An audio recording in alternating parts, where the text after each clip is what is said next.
Hello students, myself CP Bhargav, Assistant Professor, CSIT Department. I am delivering the lecture on the topic Hill Climbing Algorithm. So this is the lecture number 10 in Unit 1. तो आइए start करते हैं। Hill climbing algorithm की बात हम यहाँ पर कर रहे हैं। उससे पहले हम बात करते हैं बेसिकली आर्टिफिशियल इंटेलिजेंस के अंदर टाइप्स ऑफ एल्गोरिथम्स की या टाइप्स ऑफ सर्च एल्गोरिथम। तो इससे पहले जो मेरा प्रीवियस लेक्चर था डीएफएस और बीएफएस टेक्निक्स के बारे में था, मीन्स डेप्थ फर्स्ट सर्च और ब्रेड फर्स्ट सर्च। और उससे पहले हमने डिस्कस किया हुआ था कि पर्टिकुलर एआई के अंदर हमारे पास जो अवेलेबल टेक्निक्स होती हैं उसको हम दो कैटेगरी में डिवाइड करते हैं। सबसे पहले अनइन्फॉर्म्ड सर्च, दूसरा इन्फॉर्म्ड सर्च। अनइन्फॉर्म्ड सर्च का मतलब होता है कि without any knowledge, without any information और without any domain specific knowledge. So this is the uninformed search. और इस कैटेगरी में हमने जो मेरे प्रीवियस लेक्चर हैं डीएफएस टेक्निक और बीएफएस टेक्निक, उनको इसमें डिस्कस किया था। मीन्स वहाँ पर हमारे पास जस्ट एक प्रोसीजर होता है और हम उस प्रोसीजर को फॉलो करते हैं, देन हम इसी के साथ आगे मूव करते हैं पर्टिकुलर गेम ट्री के अंदर। ओके, आज हम यहाँ पर बात करेंगे इन्फॉर्म्ड सर्च की।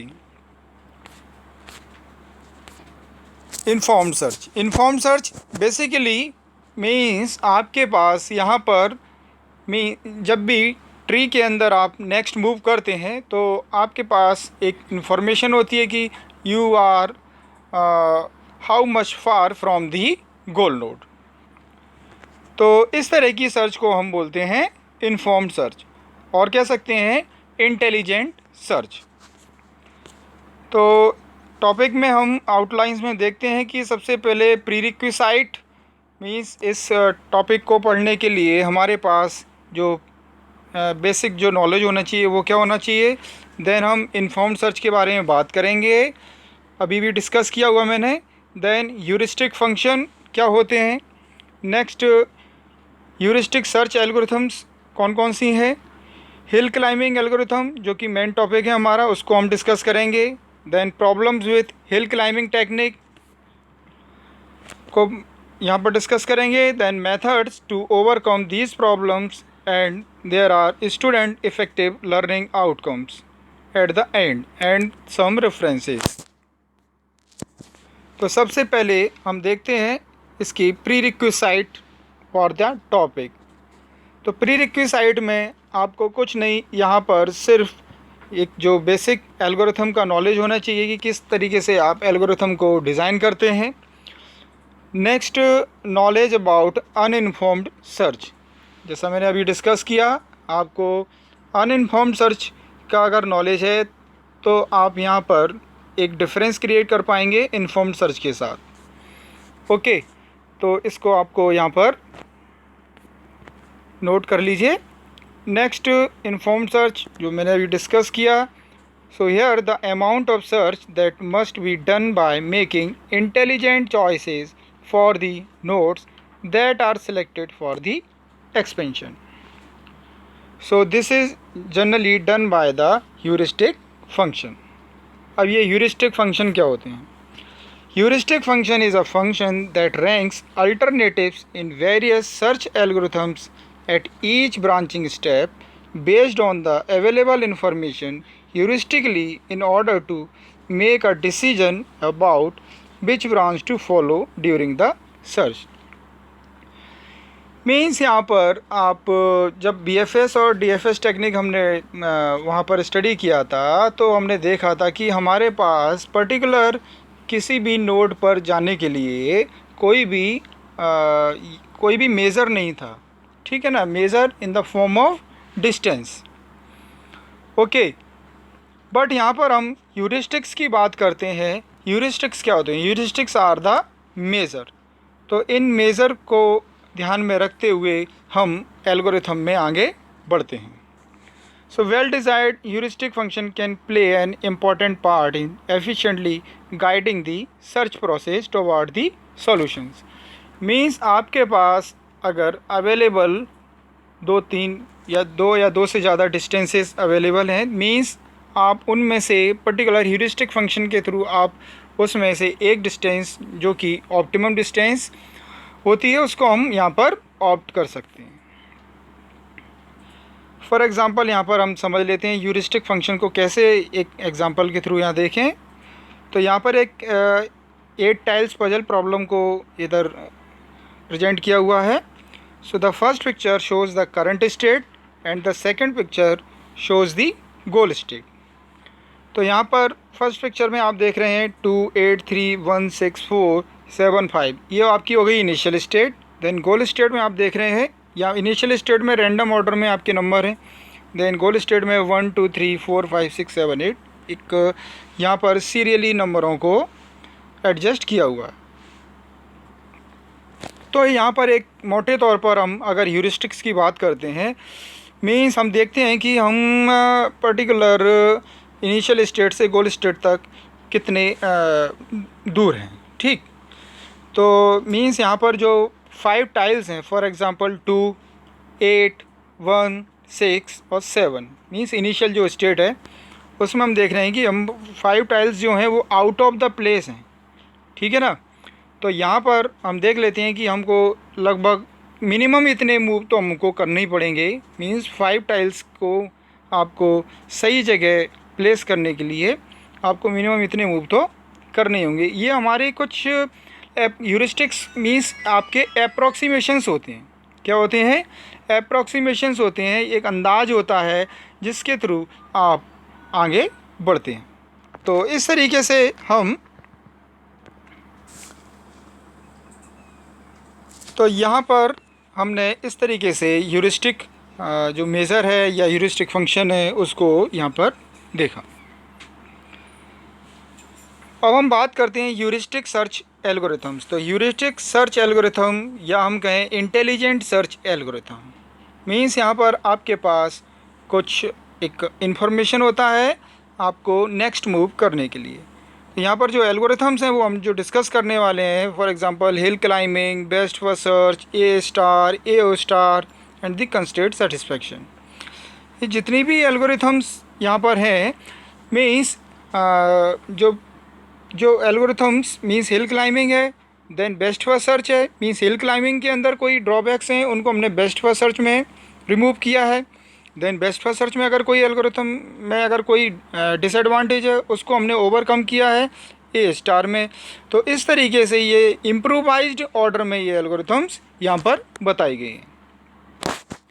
तो यहाँ पर हम बेसिकली हिल क्लाइंबिंग को डिस्कस कर रहे हैं डिटेल में। तो देखते हैं, this algorithm also called discrete optimization algorithm. Means अभी तक हमने DFS और BFS में अगर बात करते हैं तो DFS और BFS एक नॉर्मल एल्गोरिथम्स हैं जहाँ पर हमने सिर्फ प्रोसीजर के बेस पर सर्च टेक्निक को आगे बढ़ाया था। बट यहाँ पर हम ह्यूरिस्टिक फंक्शन को यूज़ कर रहे हैं और बात करते हैं हिल क्लाइंबिंग की। तो बेसिकली थर्ड पॉइंट में यहाँ पर बताया है depth first search plus heuristic function.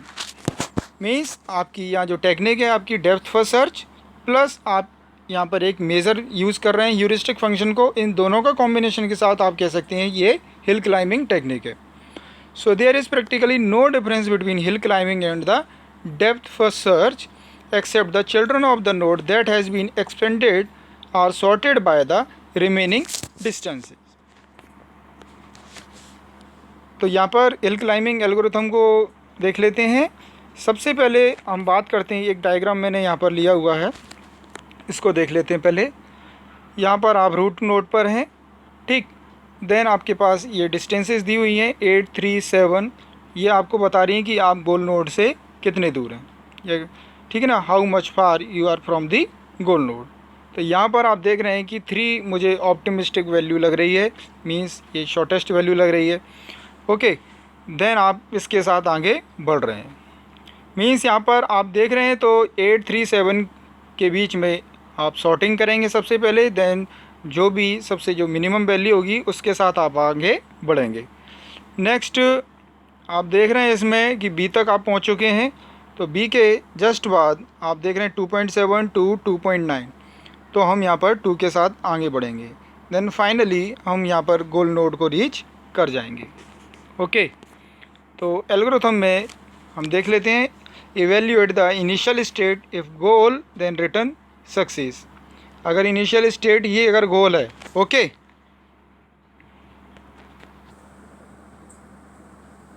तो हम कह सकते हैं कि अगर इनिशियल स्टेट ही अगर गोल स्टेट है, देन हम यहाँ पर रिटर्न कर जाएंगे सक्सेस के साथ। ओके, अदरवाइज कंटिन्यू करेंगे with initial state as the current state.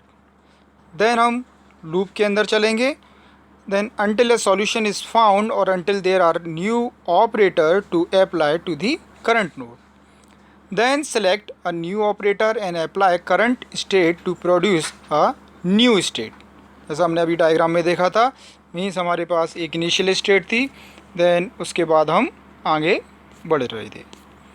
Okay, then evaluate the new state.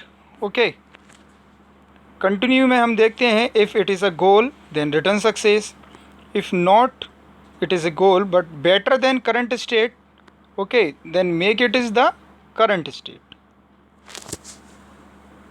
So if it is not better than the current state then continue the loop. Means यहाँ पर हमने देखा कि particular जो distances हैं उनको हम सॉर्टिंग करते हैं। मीन्स यहाँ पर जो भी लेबल पर सारे जो नोड्स हैं उनके साथ हम सॉर्टिंग करते हैं और हम देखते हैं कि पर्टिकुलर कौन सा नोड हमारे लिए ऑप्टिमम रहेगा जिसके साथ हमें मूव करना है, तो हम उसके साथ मूव कर जाते हैं। एक एग्जांपल और देख लेते हैं। यहाँ पर ए बी सी 1 2 4 ये डिस्टेंसेस दी हुई हैं, देन बी के साथ 2 3 ई एफ, देन आपके इधर आप देखें तो पर्टिकुलर 1 2 4 में से आप बी पर इधर मूव कर रहे हैं। नेक्स्ट इसमें हमको बी ही यहाँ पर ऑप्टिमम मिल चुका है, देन बी के साथ हम देखते हैं तो ई और एफ, यहाँ पर हम 2 ई के साथ यहाँ आगे बढ़ेंगे। देन नेक्स्ट ई के साथ इधर आप आगे देख रहे हैं तो आई इसका जो चिल्ड्रन है वहाँ पर हम आगे बढ़ रहे हैं। तो इस तरीके से ओवरऑल जो पर्टिकुलर लेवल पर हम जो डिस्टेंसेस हैं उनकी सॉर्टिंग करते हैं, देन हम जो ऑप्टिमम वैल्यूज़ के साथ मूव करते हैं।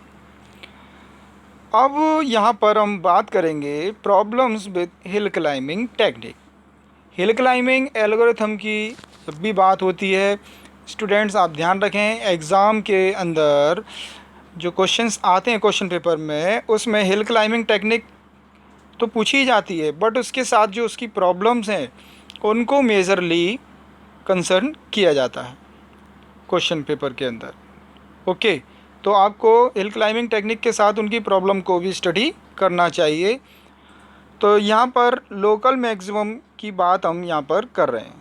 ये पहली प्रॉब्लम हम देख रहे हैं, a state that is better than all its neighbours but not so when compare to states that are further away. अब यहाँ पर देखते हैं हम लोकल मैक्सिमम और ग्लोबल पीक। ओके, तो ये लोकल मैक्सिमम क्या होता है और ग्लोबल पीक क्या होता है उसको देख लेते हैं। लोकल मैक्सिमम की अगर बात करते हैं तो जो भी आपकी पर्टिकुलर आप ट्री के अंदर देखते हैं कि शुरुआती दौर में जब आप ट्री के अंदर आगे बढ़ते हैं और आप देखते हैं कि हमको ऑप्टिमम वैल्यू वहाँ पर मिल गई इनिशियली, बट आगे जाके हमको पता लगता है कि हम इस ऑप्टिमम वैल्यू हमें शुरू में तो ठीक लगी, लेकिन ये बाद में जाके हमको इसको सॉल्यूशंस नहीं मिल पा रहा है, सॉल्यूशंस कहीं और हैं आपके, ठीक है ना, गोल स्टेट कहीं और है। तो इस तरीके से हम यहाँ पर देखते हैं। सबसे पहले हम देखें कि एक इस पर्टिकुलर गेम ट्री में देखें कि A B C D, okay, then E F और आई। अब आप इसमें देखें, सबसे पहले अगर आप मूव करते हैं तो ए के जस्ट बाद आपको 3 डिस्टेंस दी हुई है 2 1 3, बी के लिए 2, सी के लिए 1 और डी के लिए 3। तो अगर मैं अभी अगर बात करूं तो सबसे पहले अगर आप मूव करेंगे तो किसके साथ मूव करेंगे? सी के साथ मूव करेंगे। क्यों करेंगे? क्योंकि यहाँ पर 1 दिया हुआ है। तो through minimum path also we are not able to reach the optimal goal state, इसको हमको फाइंड आउट करना है। तो यहाँ पर देखें 1 के साथ हमने मूव किया, तो ए से आप गए सी पर, तो आप किए 1। ओके, देन सी से आप कहाँ जाएंगे? अभी जब आपको गोल की साइड जाना है तो इधर आप 8 को पिक कर लेंगे, देन 1 + 8। देन एफ़ के साथ आई जाएंगे तो 1 + 8 + 0 = 9। तो ये टोटल कॉस्ट जो आ रही है यहाँ पर आ रही है 9। अब आप देखें कि आई हमारा गोल नोड है। अब आई जो गोल नोड है उसको हम दूसरे जो रास्ते से भी जा सकते हैं, ठीक है। तो यहाँ पर देखें आप ए से आप बी पर गए तो आपको 2 मिला, 2 कॉस्ट हुआ आपका। देन बी से आप ई पर, तो ये 2 कॉस्ट हुआ, देन ये 0। तो आपको इधर टोटल जो ओवरऑल कॉस्ट आ रही है वो आ रही है 4। अब पर्टिकुलर ध्यान देने वाली बात ये है कि यहाँ पर आपने जो मूव किए, ठीक है, अब मूव किए तो आप 1 के साथ मूव किए हैं, तो आपको जो फाइनल जो कॉस्ट आ रही है वो आ रही है 9। और पर्टिकुलरली अगर हम बात करते हैं तो ये अभी लोकल मैक्सिमम वैल्यू है। सी की जो वैल्यू है वो क्या है? लोकल में अभी आपको मैक्सिमम वैल्यू दिख रही है, मीन्स ऑप्टिमिस्टिक वैल्यू दिख रही है आपको। बट ये आगे जाके आपको कॉस्ट इसकी हाई हो रही है। तो ये हम कह सकते हैं कि इस तरीके से ये जो सॉल्यूशन है उतना इफ़ेक्टिव नहीं है in terms of cost, overall cost. तो इसके लिए हम देखते हैं कि ये वाला सॉल्यूशन ज़्यादा बेहतर है। ओके, तो यहाँ पर हम देख रहे हैं कि ये जो प्रॉब्लम है लोकल मैक्सिमम, तो इस तरीके से लोकल मैक्सिमम जो है आपकी वैल्यू, ज़रूरी नहीं है कि हमें उसी हिसाब से आपका जो गोल पर जो पहुँच रहे हैं वो आपका इफ़ेक्टिव आउटकम निकले in terms of cost. Okay, तो यहाँ पर हम ग्लोबल पीक देख रहे हैं, तो पर्टिकुलर इस रास्ते के साथ मींस ए से बी की ओर, तो ये हमारा ग्लोबल पीक इधर इसके थ्रू हमको दिख रहा है। तो इस तरह की कुछ प्रॉब्लम्स हम देखने को मिलती हैं।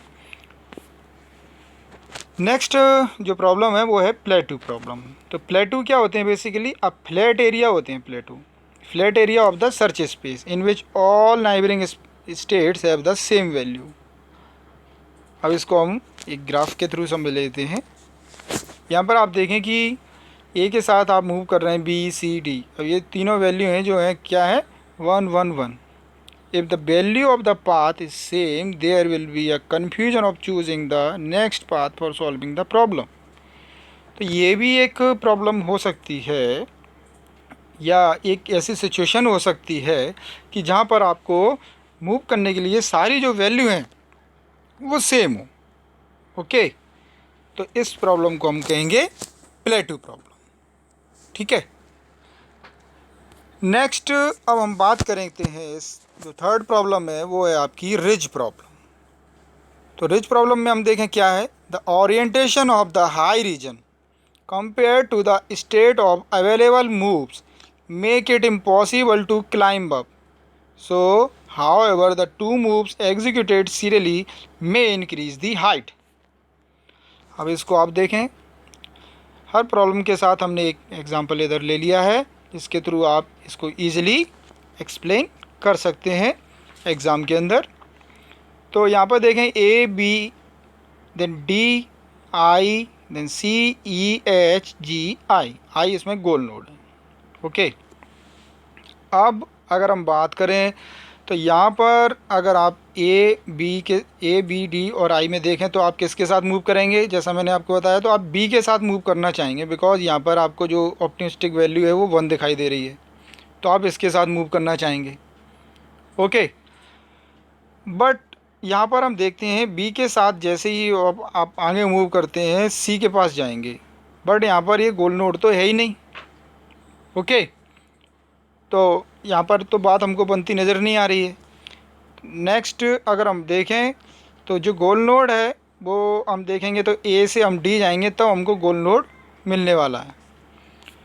तो बेसिकली यहाँ पर जो स्टेटमेंट है वो क्या कह रहा है? The orientation of the high reason, ठीक है ना। हाई रीजन मीन्स आपकी जो वैल्यू है 1, उसको हमने हाई रीजन मान लिया।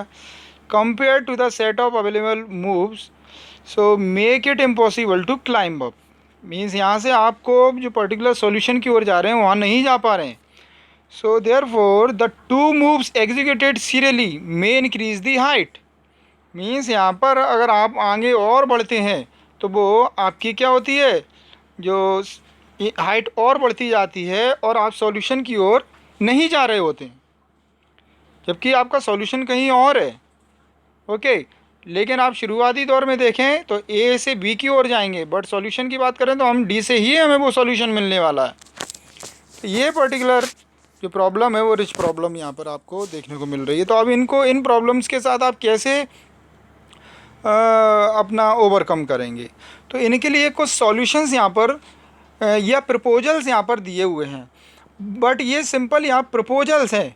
अब इन प्रपोजल्स को पर्टिकुलर हम देखें तो जो नेक्स्ट हमें जो एल्गोरिथम्स मिलेंगे आपके बेस्ट फर्स्ट सर्च, ए स्टार एल्गोरिथम, वहाँ पर हम देखते हैं कि इन प्रॉब्लम्स को ओवरकम करने की कोशिश की गई है। जैसे कि मैंने आपको पहले ही बताया है शुरुआत में कि ये जो एल्गोरिथम्स हैं सारी, जो एक एल्गोरिथम के जस्ट बाद जो नेक्स्ट एल्गोरिथम है उसके अंदर पहली एल्गोरिथम्स के जो प्रॉब्लम्स हैं उनको रिजॉल्व करने की कोशिश की गई है।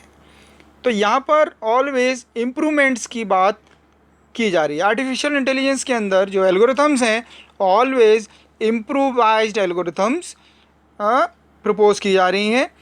मीन्स यहाँ पर अगर हम हिल क्लाइंबिंग देखें तो हिल क्लाइंबिंग के जस्ट बाद हम बेस्ट फर्स्ट सर्च पढ़ेंगे तो वहाँ पर हमको इन प्रॉब्लम्स का जो ओवरकम या जो उसका सॉल्यूशन है वो हमको देखने को मिलेगा। उसको हम नेक्स्ट लेक्चर में डिस्कस करेंगे। तो यहाँ पर जो प्रपोजल्स दिए गए उनको देख लेते हैं। Backtracking for local maximum. अब backtracking for local maximum, अब बैक ट्रैकिंग की मीन्स यहाँ पर देखें, लोकल मैक्सिमम जाके देखते हैं हम। मीन्स यहाँ पर आपने देखा कि 1 के साथ हमको जो मिल रही थी वो जो कॉस्ट है वो हाई हो रही है, तो हम क्या करें, बैक ट्रैक कर जाएं और ए से फिर हम 2 की साइड 2 का जो बी का जो पाथ है उसको हम फॉलो करें। तो ऐसा एक प्रपोज़ल यहाँ पर बताया गया है। तो backtracking helps in undoing what has been done so far and permits to try totally different part to attain the global peak. तो इस तरह की बात यहाँ पर बताई गई है। मीन्स बैक ट्रैक करें और वो दूसरा पाथ को आप देख लें। नेक्स्ट प्लेटू प्रॉब्लम में देख रहे हैं, a big jump is the solution to escape from the plateau. So huge jump is recommended because in a plateau all neighbouring points have the same value. अब ये वाली बात यहाँ पर की गई, प्लेटू में 1 1 1 ये सारी सेम वैल्यू हैं। तो यहाँ पर हम एक ह्यूज जंप लेंगे। अब ये पर्टिकुलर ट्री के अंदर तो हमको नहीं दिख पा रहा है कोई जंप, मीन्स और भी कोई गेम ट्री होते हैं तो उसमें हम देख सकते हैं कि एक डिफरेंट जंप के साथ या बिग जंप के साथ हम दूसरे पाथ को देखकर सॉल्यूशन तक पहुंच पाए। नेक्स्ट हम देखें, trying different paths at the same time is the solution for the circumventing ridges. Ridges में हम देखेंगे trying different paths at the same time, means एक समय पर हम 2 से ज़्यादा पाथ को कोशिश करेंगे कि मीन्स हमें ये से बी का भी हम पाथ देखते चलें और डी का भी। इस तरह को यहाँ तो नहीं देख पा रहे हैं, बट हम देखेंगे कि इसको हम पर्टिकुलरली जो बेस्ट फर्स्ट सर्च है इसमें आपको देखने को मिलेगा कि किस तरीके से इस तरह की प्रॉब्लम्स को वहाँ पर रिमूव किया गया है। तो उसको हमें नेक्स्ट लेक्चर में देखना है अभी। So there are some student effective learning outcomes.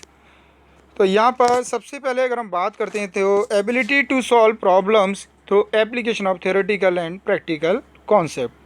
Means यहाँ पर हमने थ्योरेटिकली एल्गोरिथम को देखा, देन प्रैक्टिकली एग्जांपल्स के साथ इसको हम यहाँ पर समझ पाए किस तरह की बैक ट्रैकिंग मतलब जो बेस्ट फर्स्ट सर्च है वो एल्गोरिथम कैसे काम करती है, और उसमें जो प्रॉब्लम्स हैं बेसिकली उनको हमने प्रैक्टिकल जो एग्जांपल हैं उनके साथ यहाँ पर हमने देखा। Then students learn about the intelligent algorithms. यहाँ पर अभी तक हम पिछले लेक्चर में हमने जो बात की थी जो नॉन इंटेलिजेंट एल्गोरिथम्स, यहाँ सिंपल प्रोसीजर की बात की जा रही थी डीएफएस और बीएफएस में, पर यहाँ पर हम बात करें तो एक इंटेलिजेंसी हमको यहाँ पर दिख रही है। मीन्स जो डिस्टेंसेस हैं, जो मेजर्स हैं, ह्यूरिस्टिक फंक्शंस के थ्रू हम यहाँ पर मेज़र कर रहे हैं, देन उसको हम यहाँ पर यूज़ कर रहे हैं और हम समझ पा रहे हैं कि एक पर्टिकुलर इंटेलिजेंस बेस्ड एल्गोरिथम्स के साथ हम कैसे जो हमारा जो पिछला जो डिसएडवांटेज था बीएफएस और डीएफएस में, उसको यहाँ पर हम कैसे ओवरकम कर पाए. So the third point is same here, the advantage of informed search over uninformed search. And यहाँ पर हमने fourth point problems in hill climbing, इनको भी यहाँ हमने डिस्कस किया. तो इसको आपको यहाँ पर नोट कर लेना चाहिए कि जो भी प्रॉब्लम्स हैं उनको यहाँ पर पर्टिकुलर एग्जांपल्स के साथ आपको, मींस यहाँ पर मैंने कुछ कम एग्जांपल लिए हों तो आप कुछ और डिफरेंट एग्जांपल के साथ इनको एक्सप्लेन कर सकते हैं. नेक्स्ट हम रेफरेंसेस में देखें तो जो हमारे पास जो बुक्स हैं, Richard Knight artificial intelligence, Nelson principle of artificial intelligence and the artificial intelligence and expert system, Gopal Krishnan and Janaki Raman, इनको हमने यहाँ रेफरेंस के तौर पर लिया हुआ, जिससे हम पर्टिकुलर इस जो टॉपिक को यहाँ पर स्टडी हमने किया है. तो students, here we end the lecture for the hill climbing algorithm. So thank you. Have a nice day.